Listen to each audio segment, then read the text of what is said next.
welcome back to Boiler Generations Podcast. This is episode 8. Thank you everyone for following along, watching all the YouTube videos and the Instagram posts and the TikTok and all that. I appreciate that. As you can tell, it's a little different this week. Pops is a little busy. He just got back from vacation, so he's settling in there and didn't want to bother him, so thought I'd try a little solo run here and just see how it goes. So let me know what you guys think, if you guys like this. If not, I will try to avoid it at all costs. But if you like it, let me know, and maybe I can work in some solo runs by myself. So we are back. Like I said, this is episode 8.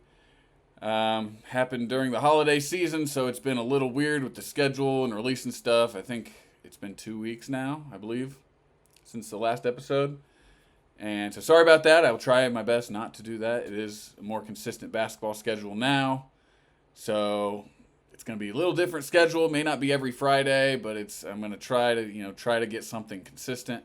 But games are, Monday, Tuesday, Saturday, Wednesday, and here and there. So I will be transparent on the Instagram, TikTok, YouTube, all that stuff. I will try my best to communicate that with you guys, because you guys are the reason I'm doing this. And because it's fun. I'm having a good time doing this. But this is a little weird, talking to myself. Usually I have a little sidekick to say something to, and then he can take the reins. But Pops is not here. We will move on. We're going to have a good time. This is going to be a good episode. Okay? So there are 2 games that we have missed since the last podcast. The Auburn game, which was a highly touted game. I thought it was going to be a much better game than it was. I feel like a lot of people thought that. But as Bruce Pearl said, we bitch slapped them. Excuse my language. We'll get into that later. We also, just last night, today recording on Tuesday, last night we played Kent State, which was once again, excuse my language, an ass whooping. Handed it to them. There's a lot of things I want to say about that, and we'll get into that. And new to this episode, I'll be playing some highlights of those 2 games while I talk about them, so I hope you guys enjoy that.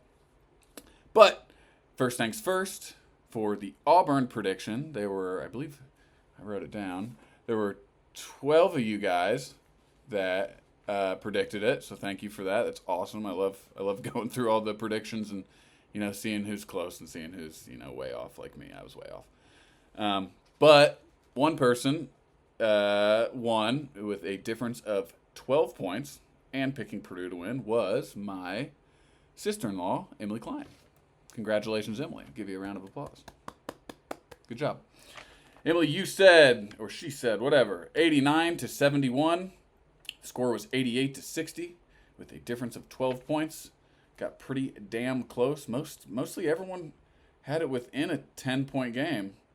There was a 12, Jacob Kyle. You had a 12-point game, but for the most part, everyone thought it would be a close game, and we ended up winning by 28. So, good job, Emily. You're awesome. Thank you for commenting on the social medias and all that. Okay, so let's get into this Auburn game. I got to get my notes here. Oh, sorry. Yeah, before that, Emily, shout out to you. I do want to show this. Connor got Pops and I this for Christmas. Sorry, this is a little chaotic episode. It's just myself. I'm a little nervous. But Connor got this. Shout out to Connor. Made some really cool Yetis for Pops and I. It is hanging up on that shelf right there, but I wanted everyone to see it. I thought it was pretty nifty. So, thank you, Connor. You're awesome.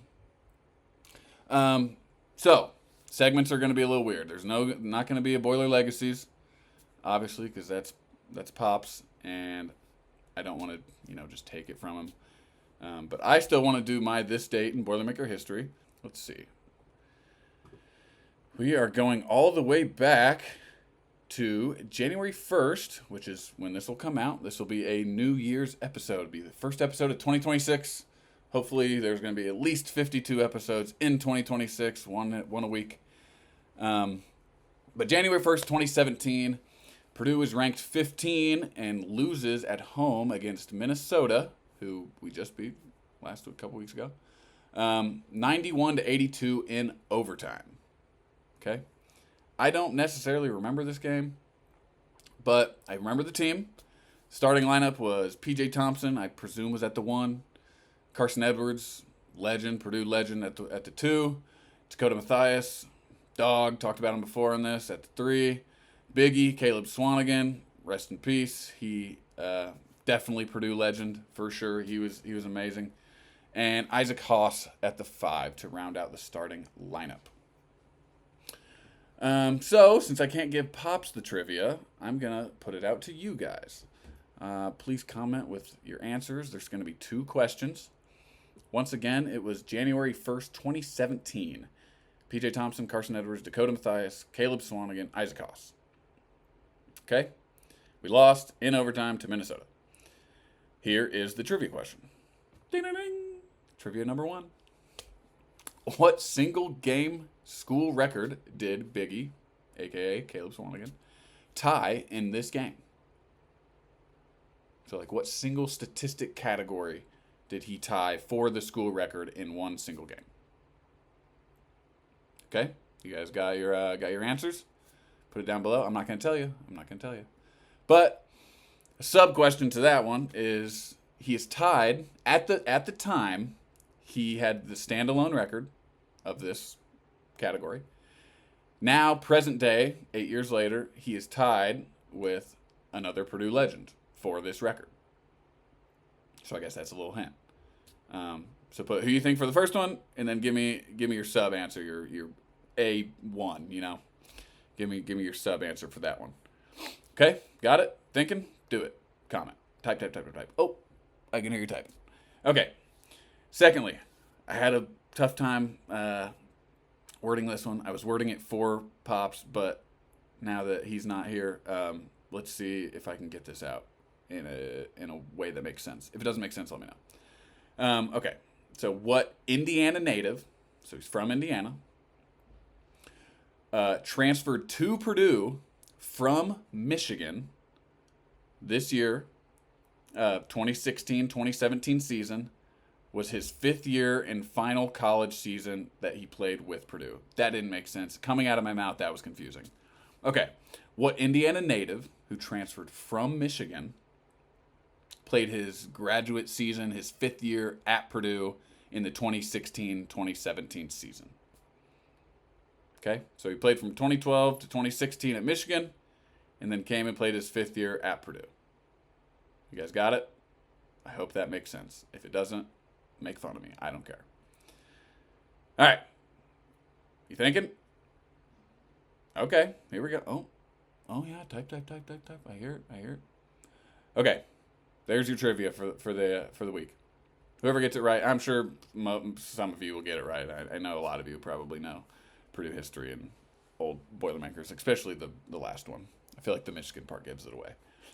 But please comment, and I'll try to shout you out, or I'll reply on the YouTube video and stuff. So, but I did just want to go through a couple stats of that game. So I'm just gonna go points. Caleb Swanigan played 41 minutes. Beast. 28 points. Dakota Mathias didn't shoot the ball very well. 4 points. P.J. Thompson. I've been a P.J. Thompson hater. He actually fouled out in this game. He's a coach now. I respect him. He was a good player. I was just a hater and angsty back then. But 12 points. Carson Edwards, real off night, 7 points. Isaac Haas, 6 points. And then Vince Edwards coming off the bench, 14 points. And that is the only ones I'm going to give you, because if I keep reading them off, it'll give off one of the answers for the trivia. So, okay. So there is your this date in Boilermaker history. Thank you for playing along. Please comment and subscribe, of course. I don't know why I wanted to say that, but comment your stuff, comment your answers. I'd love to hear all the guesses everyone's got for both those. So, okay. Exit out of those. And now we're going to go right into this Auburn game. I know that this was 2 weeks ago. Most of you probably don't want to hear about the recap of the Auburn game, but nonetheless, we're going to do it. So, that's pretty cool. This way. Whoops. Everyone look at that. Look, you can watch the highlights right here. Anyway, okay, I wrote down some stats that I wanted to talk about. I hate talking about just box score stuff, but we played like like the number 5 team in the nation. We played. I know we said this against. Oh boy, gosh, I can't remember now. That we played an almost perfect basketball game. Gosh, that's gonna bug me. Who did I say that about? Whatever, doesn't matter. But this game was another near perfect basketball game. We played really, really well in this. TKR led the way scoring. He had 18, 6 rebounds. Kind of went back to the Trey of last year, rebounding wise. Didn't rebound the heck out of the ball like he has been this year. 2 offensive rebounds. I mean, you can't critique the guy. He had 18 and we won by 28. So, Braden obviously was great. Only 5 field goal attempts. I know we won. I hate complaining when we win, but Braden, please shoot the ball more, man. Please. You could average 20 a game. Just shoot the ball. You got to shoot it more than 5 times. He was 2 for 5 from the field, 1 from 3, 1 of 3 from 3. All 6 of his free throws, which he's kind of been struggling on this year, which was nice to see. But he made all 6 of them. He played great. He had 14 assists. He was diamond everything. Looked like Magic Johnson out there. There's one of the assists to Benter. Bang. Yeah, he played great. Cox also played great. When we get out to there's Cox. Bang. When he hits shots early, when CJ Cox hits shots early, I mean, if he can get in a rhythm and he's another scoring threat, we are a tough team to beat, man. We have, at that point, 5 dudes who can put the ball in the hoop whenever we need them to. So he was great. He was 4 for 7 from 3, which was awesome. I actually predicted that last week, so I got that one. I said CJ Cox 12 plus. He had 12 in I think the first 8 minutes. Fletch was a little off, 0 for 7 from 3, 2 for 10 total. As you saw early on in the highlight, he was aggressive early. He drove the lane. I think it was the second possession of the game. Drove the lane real hard, pump fake, hit a little mid-range shot. He's not a big mid-range guy. He's kind of a 3 or nothing guy. But that was nice to see. I was very surprised that he was 0 for 7. But nonetheless, he was effective without making some shots, which was good. Benter coming off the bench, 3 for 3 from 3, as you saw one of them already. He was great. He's been really good off the bench, real good off the bench. And Jakari finally had a good game. I mean, he had a couple good games here and there, but he was 4 for 6 from 3, a couple rebounds off the bench. He was great. And yeah, man, it was just a team win. I think. Let me look this up real quick. Yeah, Omer Meyer, he only played 13 minutes, 4 points. I mean, what can you do? He had 2 rebounds, 2 assists, 2 turnovers, 2 steals. He just is one of those guys. He's not going to play a whole lot because Braden, and if CJ's playing well, CJ's going to play a lot. Then Jakari's coming in. He's going to get the brunt of the backup minutes.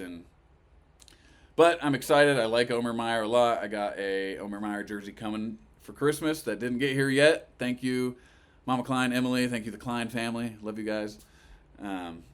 Jacobson, he didn't play a whole lot either. He played 18 minutes, had 3 blocks, which is great. He's a great rim protector coming off the bench, and 4 points, 3 rebounds. I hate just reading off the box score, but that's exactly what I just did. So there's the box score. We whooped them. And it was a good win. It was nice to see us, have a real nice ranked win like that. And we just played good ball, man. I kept waiting for it to get close, and then it was 20, 22, 24. Oh, back down to 18 and 20. We dominated this game from start to finish, as we should. This was a very beatable team, very, very, very beatable team, and we did it. We kind of whoop their ass. I mean, sorry to excuse my language, but we did. So that was good to hear, or good to see, sorry. Yeah. And there's the highlights. The highlight just flipped over, so I'm going to cut back. Boom. And now, yeah, so we whooped Auburn. I mean, it was a really good feeling. It was a good win. We were number 6 at that time. I think that Monday we went back up to number 5 in the AP poll. which was good to see. You like to see us go, the smaller numbers, not the bigger numbers. And yeah, we played a great game, and we had I believe a week off, a little more than a week, not 9 days. I think it was 9 days until the 20th. Yeah, 29th. 9 days. We had 9 days off to play Kent State, which is our final non-conference home game of the year. And from what I knew, I figured I had seen a little bit about Kent State. Their forward, Gillespie, can't remember his first name now at this point in time, but he was kind of dogging. He was their leading scorer. He had averaged 19 a game and a little over 12 rebounds a game, which not only led his team but led the nation in rebounding at that point in time. We played great defense and we ended up beating them. But before I show the highlights and get into all that, there was only one person to predict the Kent State game, which was newly engaged and our fantasy football champion in my friends league, Colin Fryer. Colin predicted 88 to 62, which was only a 15-point difference from the 101 to 60 score that it ended up being. And I just thought that was funny that he was the only guy and he ended up getting it pretty close. So shout out to you, Colin. And now we are going to flip over to see some of these highlights. Boom. Yeah, so Kent State. I had a little sibling Christmas yesterday, which prevented me from watching the very start of the game. I listened to some of it on the radio when we headed over to eat dinner with my boy Zach and my boy Connor. Shout out to you guys. Love you guys.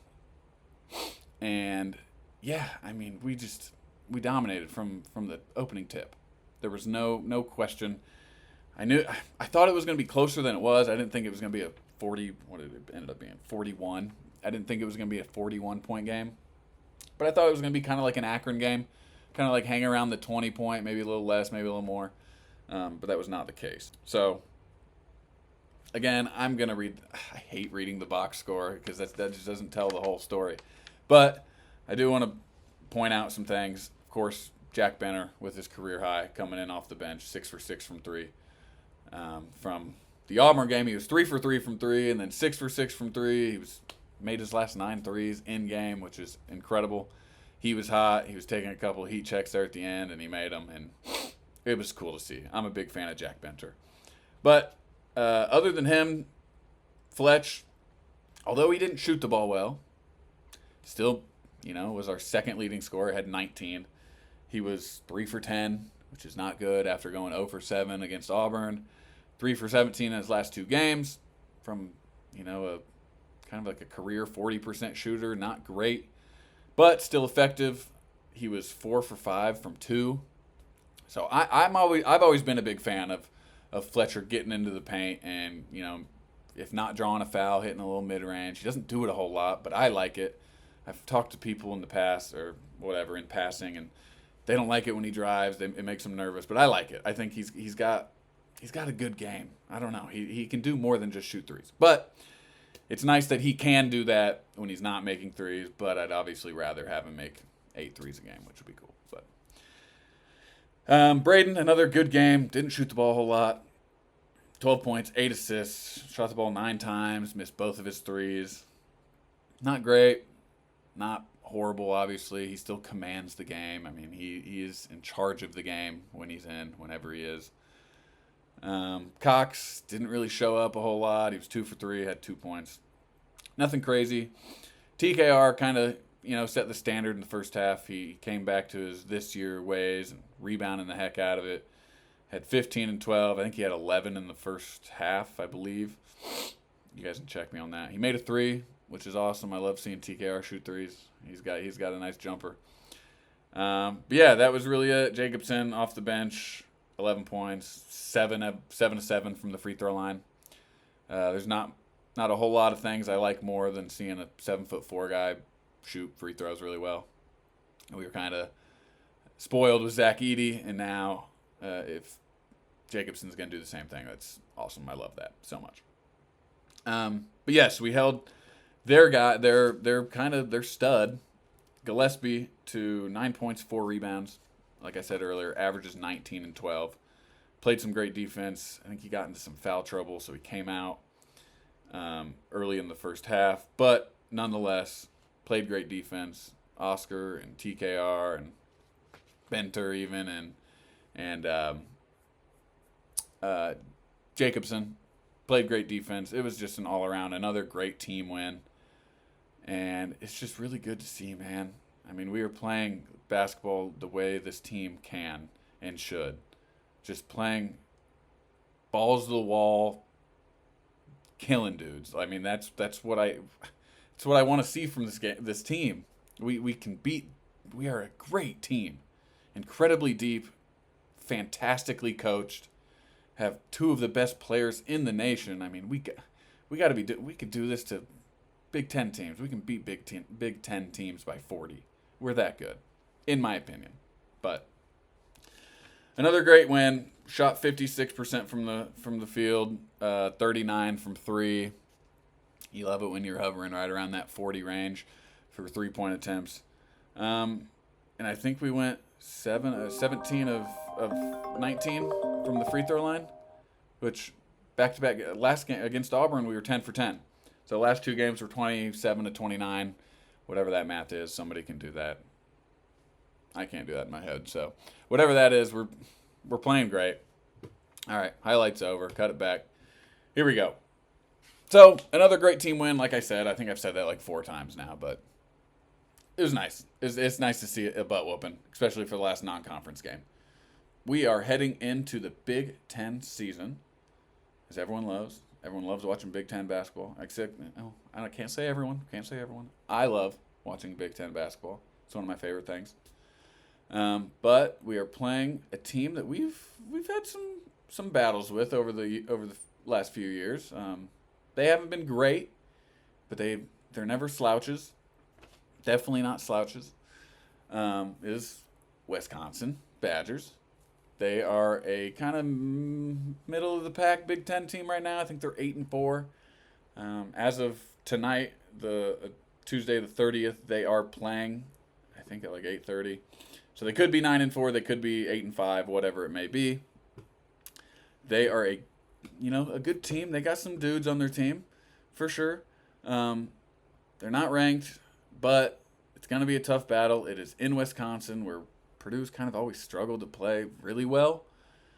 But they are 43rd in KenPom in the net rating, 47th in offensive rating, 55th in defensive rating.